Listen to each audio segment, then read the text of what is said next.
ACT Wazalendo amuonya Amos Makalla. Katibu mkuu wa ACT Wazalendo Ado Shaibu amemwandikia barua msajili wa vyama vya siasa nchini akimtaka amchukulie hatua katibu wa siasa, itikadi, uenezi wa Chama cha Mapinduzi CCM Taifa CPA Amos Makalla kwa kauli aliyotoa mkoani Simiyu Machi 22 mwaka 2025 akikituhumu Chama cha Demokrasia na Maendeleo Chadema wakinaendesha lambe ili kupata fedha za kununua virusi vya Mpox na Ebola kisha uvisambaze nchi nzima kuzuia uchaguzi wa mwaka 2025. Imeandikwa na KM wa ACT Wazalendo Ado Shaibu. Amenukuliwa akisema, "Ninakuandikia barua hii kwa dhamana yako ya kusimamia na utekelezaji wa sheria na kanuni ya vyama vya siasa kwa mujibu wa kifungu namba 5 cha kanuni za maadili ya vyama vya siasa mwaka 2019. Katibu wa itikadi, uenezi na mafunzo wa Chama cha Mapinduzi CCM Amos Makalla amekaririwa na vyombo vya habari akisema kwamba Chama cha Demokrasia na Maendeleo Chadema kinaendesha harambee ya kupata fedha za kununua virusi vya Mpox na Ebola kisha visambaze nchi nzima kuzuia uchaguzi mkuu wa mwaka 2025. Kwa maoni ya ACT Wazalendo, kauli hii ni ya kizembe, isiyo na msingi na inalenga kuzuia na kuleta taharuki kwa jamii. Kauli hii istafsiriwe kuwa ni kauli ya kuijumu au ujuma kwa Chadema, bali ni kauli ya ujuma kwa nchi nzima kitaswira na kiuchumi. Tujiulize, tunataka kutuma ujumbe gani kwa watalii na wawekezaji kwamba nchi ya Tanzania kuna chama kinajipanga kusambaza Ebola na Mpox na kwamba hakuna uhakika na usalama wa kiafya? Tunaiomba ofisi ya msajili wa vyama vya siasa kumchukulia hatua kali katibu wa itikadi, uenezi na mafunzo wa Chama cha Mapinduzi CCM Amos Makalla. Hatua hizo zihusishe kumtaka ajieleze, kufuta kauli hiyo na kuomba radhi hadharani. Ofisi ya msajili wa vyama vya siasa inaweza kuchukua hatua kali nyingine zaidi za kisiasa. Ninakutakia utekelezaji mwema wa majukumu yako pamoja na salamu za chama. Ni taarifa kutoka jijini Dar es Salaam. Hatimaye katibu mkuu wa ACT Wazalendo Ado Shaibu amemwandikia barua msajili wa vyama vya siasa nchini akimtaka amchukulie hatua katibu wa siasa, itikadi, uenezi wa Chama cha Mapinduzi CCM Taifa CPA Amos Makalla kwa kauli aliyotoa mkoani Simiyu Machi 22 mwaka 2025 akikituhumu Chama cha Demokrasia na Maendeleo Chadema wakinaendesha lambe ili kupata fedha za kununua virusi vya Mpox na Ebola kisha wavisambaze nchi nzima kuzuia uchaguzi mkuu wa mwaka 2025. John Heche atoa kauli. Makamu mwenyekiti wa Chama cha Demokrasia na Maendeleo Chadema Tanzania Bara John Heche amesema licha jeshi la polisi Tanzania kuzuia mkutano wao ambao ulipangwa kufanyika Mbalali mkoani Mbeya, amesema watarudi tena na kufanya mkutano katika eneo hilo.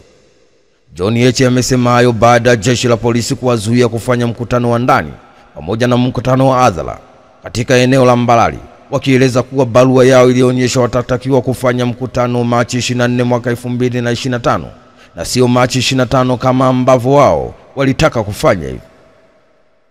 John Heche ameendelea kusema kuwa ni kweli awali barua yetu ya chama ilionyesha tutafanya mkutano tarehe 24 mwezi wa 3 mwaka 2025, lakini licha ya kumuomba na kukubaliwa na mkuu wa polisi wilaya Mbalali na tutatakiwa kuandika barua ya kurekebisha tarehe 25 mwezi wa 3 mwaka 2025 mikutano yao itafanyika pale eneo la Mbalali, walishangaa jeshi la polisi limewazuia kufanya hata mkutano wa ndani, huku wakimzuia Heche hata kushuka kwenye gari lake.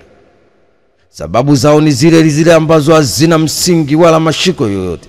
Wanasema barua yetu ilisema, lakini wamezuia mpaka mkutano wa ndani ambavyo kisheria au hitaji kuandika barua. Kwa hiyo ni hofu ya kujaribu kuihujumu. No reform, no election. Wala hatuna wasiwasi, tutaendelea na mapambano. Tumesalimia wananchi, tumewaomba wananchi kuzungumza nao tarehe 31. Tutarudi hapo kufanya mkutano. Ni taarifa kutoka Mbeya. Hatimaye makamu mwenyekiti wa Chama cha Demokrasia na Maendeleo Chadema Tanzania Bara John Heche amesema licha jeshi la polisi Tanzania kuzuia mkutano wao ambao ulipangwa kufanyika Mbalali mkoani Mbeya, amesema watarudi tena na kufanya mkutano katika eneo hilo. Papa Francis aliruhusiwa kutoka hospitali. Taarifa rasmi kutoka Vatican zimethibitisha kuwa Papa Francis ameruhusiwa kutoka hospitalini na anatarajiwa kurejea Vatican ili kuendelea na uweni yake huko nyumbani kwake. Kwa mujibu wa madaktari waliokuwa wakimshughulikia kiongozi huyo wa kanisa Katoliki, wameeleza anaendelea vizuri na hali yake ya kiafya inaridhisha, hivyo hakuna sababu ya kuendelea kubaki hospitali. Imeelezwa kuwa Papa Francis atarejea kwenye makazi yake ndani ya jiji la Vatican na ataendelea na mapumziko huku akifuatiliwa na madaktari wake wa karibu. Ingawa anarejea nyumbani, ameshauriwa kupunguza shughuli nzito, kupumzika zaidi ili kurejesha nguvu kikamilifu. Aidha, Papa Francis mwenye umri wa miaka 88 amekuwa na changamoto za kiafya katika miaka ya hivi karibuni, huku mara kadhaa akilazimika kulazwa kwa uchunguzi na matibabu. Lakini licha ya changamoto hizo, anaendelea kuongoza kanisa Katoliki na kushiriki katika mikutano na hafla muhimu kwa kadri yake inavyoruhusu. Kurudi kwake Vatican kunatarajiwa kuleta faraja kwa waumini wa kanisa Katoliki duniani kote waliokuwa wakifuatilia afya yake kwa ukaribu. Ni taarifa kutoka huko Italy. Taarifa rasmi kutoka Vatican zimethibitisha kuwa Papa Francis ameruhusiwa kutoka hospitalini na anatarajiwa kurejea Vatican ili kuendelea na uweni yake nyumbani kwake. Kwa mujibu wa madaktari waliokuwa wakimshughulikia kiongozi huyo wa kanisa Katoliki, imeelezwa anaendelea vizuri na hali yake ya kiafya inaridhisha, hivyo hakuna sababu ya kuendelea kubaki hospitalini. Daktari Silale Jecha Demalisu ampokea. Aliyekuwa katibu mkuu wa chama cha demokrasia na maendeleo Chadema Taifa na mgombea urais kupitia chama hicho, Daktari Willibrod Slaa amerejea katika chama cha demokrasia na maendeleo Chadema na kupokelewa na mwenyekiti wa chama hicho Taifa Tundu Antipas Lissu katika uwanja wa Rwandanzowe, Mbeya, ambako chama hicho kinazindua operesheni ya No Reform No Election katika jiji la Mbeya. Ni taarifa kutoka huko jijini Mbeya. Hatimaye aliyekuwa katibu mkuu wa chama cha demokrasia na maendeleo Chadema Taifa na mgombea urais kupitia chama hicho, Daktari Willibrod Slaa amerejea chama cha demokrasia na maendeleo Chadema na kupokelewa na mwenyekiti wa chama hicho Taifa Tundu Antipas Lissu katika uwanja wa Rwandanzowe ulioko huko Mbeya, ambako chama hicho kinazindua operation ya No Reform No Election katika jiji la Mbeya. Na hatimaye waasi wa M23 wagoma kuondoka Walikale. Kundi la waasi wa M23 linaendelea kushikilia mji muhimu wa Walikale mashariki mwa Jamhuri ya Kidemokrasia ya Kongo, licha ya awali kutangaza mpango wa kuondoka ili kutoa nafasi kwa mazungumzo ya amani.